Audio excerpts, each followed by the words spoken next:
Hello guys, welcome back to my YouTube channel. आज मैं आपको पढ़ाऊंगा बोर्ड मास। बोर्ड मास को अलग तरीके के नाम से भी जानते हैं। आगे जैसे जैसे आप सीनियर क्लास में बढ़ोगे तो आपको मिलेगा सिंप्लीफिकेशन के नाम से। तो सिंप्लीफिकेशन में आपको करना क्या है, बोर्ड मास अगर आपको पता है तो आप सारी चीजें कर सकते हो। अभी आपका लेवल कम है, जैसे जैसे आप बढ़ोगे तो लेवल आपका हाई होगा। जैसे इसमें आपको पता है बोर्ड मास का फुल फॉर्म क्या होता है। बी फॉर होता है ब्रैकेट, ब्रैकेट को कहते हैं कोष्ठक। कोष्ठक में तीन प्रकार होते हैं, बढ़ती, मंझली, छटकी। तो सबसे पहले हम काम करते हैं छटकी का एक, उसके काम करके मंझली का दो, फिर करते काम बढ़ती का तीन। उसके बाद आता है ऑफ। ऑफ का मतलब होता है का मतलब गुना। ये आप तब करोगे जैसे मान लो कोई डिस्काउंट दिया गया है कि मान लीजिए 400 का ऑफ लिखा रहेगा 10%, तो 400 लिख दिया। ऑफ मतलब क्या होता है गुना, 10 बटा क्या लिखोगे 100, 0 0 कर गया, 0 0 कर गया, यानी 40 रुपया। ये आपको तब करना है जब आपको आगे बढ़ोगे लेवल, तो बता दूंगा इसका भी। और हम यहाँ इस यूज करते हैं यहाँ पे। डी पर होता है डिवाइड। डिवाइड मतलब क्या था भाग, एम से मल्टीप्लाई यानी गुना, ऐसे एडिशन जोड़, और ऐसे सब्ट्रैक्ट घटा। लेकिन आपको तो मुख्य रूप से रूल याद होना चाहिए जो है 1 2 3 4। ये 4 आपको पूरा याद होना चाहिए। ऐसा नहीं अगर मान लीजिए आपको एक नंबर नहीं मिला तो आप 2 को देखोगे, क्या पता कभी कभी आपको 2 ना मिले लेकिन 1 हो, उसके बाद 3 हो, 4 हो, तो हम जो नहीं मिले उसको छोड़ देंगे। लेकिन हमारा रूल होगा पहले भाग, गुना, तब जोड़, तब घटा।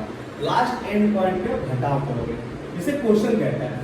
3 को इससे भाग करोगे, 3 आ गया, और आपको प्लस है इसको लिख दीजिए 6 गुना 4 माइनस 2 प्लस 5। आपको मैंने बताया क्या भाग के बाद क्या आता है गुना का, तो गुना में दिख रहा है इन दोनों के बीच में है, तो मैंने गुना किया कितना है 24। अगला नियम क्या करता है जोड़ का।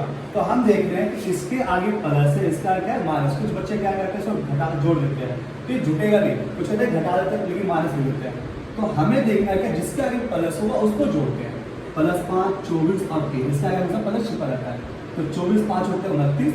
29 में से हम क्या करेंगे 3 को फिर जोड़ेंगे तो आता है 32, और इसको घटाओगे तो आता है आपका 30। ये हो गया आपका आंसर।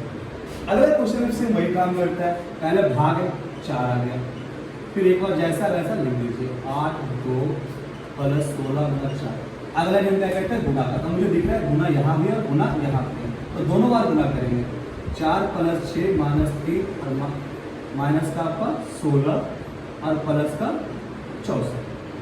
अब हम यहाँ से क्या करेंगे, हम ये देखेंगे कौन घट रहा है कौन जुड़ रहा है। तो हम देखेंगे कि अगर जोड़ने का 64 और 4 और 6, तो 64 6 होते हैं आपका 70, 70 4 कितना हो गया 74। और आप ये भी ध्यान रखना कि माइनस माइनस का प्लस होता है, तो जो माइनस सेम उन दोनों को जोड़ सकते हैं। तो माइनस कितना गया आपका 19। अब यहाँ पे आप घटाओगे तो 74 में से 19, 14 में से हो गया आपका 5 आ गया, 14 में 5 और 6 में से एक आपका गया 55। ये आपका हो गया आंसर।